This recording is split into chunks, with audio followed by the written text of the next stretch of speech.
নমস্কার বন্ধুরা, আপনারা সবাই কেমন আছেন? আশা করি আপনারা সকলেই ভালো আছেন, সুস্থ আছেন। বন্ধুরা, এই মুহূর্তে অর্গানাইজার টিচার অর্থাৎ সংগঠক শিক্ষকদের নিয়ে একটি দুর্দান্ত একটি খবর কিন্তু উঠে আসছে। খুবই একটি ভালো খবর কিন্তু উঠে আসছে সংগঠক শিক্ষকদের নিয়ে।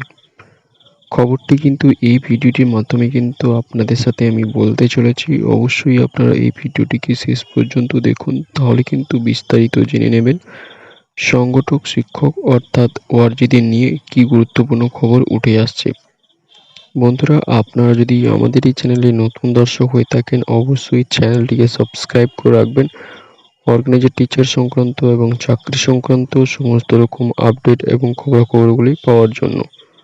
বন্ধুরা, রিসেন্টলি কিন্তু মুখ্যমন্ত্রীর সাথে ব্রাত্য বসুর কিন্তু একটি গোপন বৈঠক কিন্তু বসেছিল এবং সেই বৈঠক থেকে যে সিদ্ধান্ত নেওয়া হয় সেটা হচ্ছে যে যত নিয়োগ সংক্রান্ত পেন্ডিং কেস রয়েছে সেগুলো কিন্তু সমস্ত কিছু কিন্তু সমস্যার সমাধান করে কিন্তু দ্রুত নিয়োগ করতে কিন্তু বলেছেন মুখ্যমন্ত্রী এবং খুবই তাড়াতাড়ি কিন্তু নিয়োগটা কিন্তু করতে বলেছেন।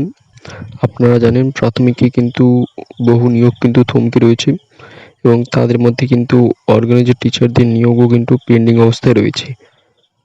তো এই সমস্ত নিয়োগ কিন্তু খুবই তাড়াতাড়ি কিন্তু হতে চলেছে। বৈঠক থেকে কিন্তু এমনটি কিন্তু বন্ধুরা জানা গিয়েছে। তাছাড়া বন্ধুরা, ব্রাত্য বসু কিন্তু বলেছেন যে 40% মতো কিন্তু শিক্ষক নিয়োগ সংক্রান্ত পেন্ডিং কেস রয়েছে। তো সেই সমস্ত পেন্ডিং কেসগুলো কিন্তু সমস্যা দ্রুত সমাধান করে কিন্তু আপনাদের এই নিয়োগটা দিয়ে দেওয়া হবে। তো খুবই একটি গুরুত্বপূর্ণ খবর এবং আপনারা জানেন শিক্ষা মন্ত্রণালয় থেকে কিন্তু আপনাদের ছাড়পত্র কিন্তু ছেড়ে দেওয়া হয়েছে। তো খুবই তাড়াতাড়ি কিন্তু আপনাদের নোটিফিকেশানটি আসতে চলেছে। বন্ধুরা, আপনাদের বলে রাখি যে আপনাদের কিন্তু আগামী সপ্তাহের মধ্যেই কিন্তু আপনাদের নোটিফিকেশানটি বেরোতে চলেছে। খুবই একটি ভালো খবর এই মুহূর্তে যে পজিটিভ খবরটি পাওয়া গেল সেটা হচ্ছে যে আপনাদের কিন্তু আগামী সপ্তাহের মধ্যেই কিন্তু নোটিফিকেশানটি আসতে চলেছে।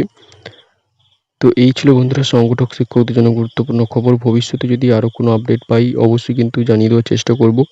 ভিডিওটি ভালো লাগলে লাইক করে দেবেন, শেয়ার করে দেবেন আর আপনারা সুস্থ থাকবেন, ভালো থাকবেন। জয় হিন্দ, জয় ভারত।